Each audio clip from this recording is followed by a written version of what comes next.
Good morning guys! So ito na po yung aking day 2 sa pag-inom ng apple cider vinegar. But today, gagamit tayo ng honey! Yan, kahapon po kasi Himalayan salt ang hinalo ko sa apple cider vinegar. But today, honey po ang gagamitin natin. Tara, paghalu-haluin na natin itong mga to. So una, mag-pour out tayo ng warm water sa baso. Around 200 ml po. Yan, hintayin lang natin na umabot ng 200 ml yung tubig. And then kapag umabot na po ng 200 ml, yan, paghalu-haluin na po natin.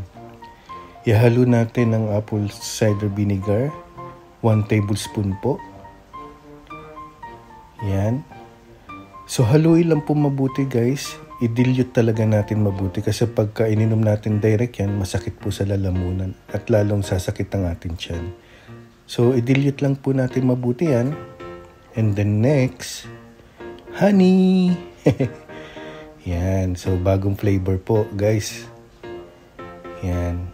So, half teaspoon lang po yan. Then, ilagay din po doon sa warm water.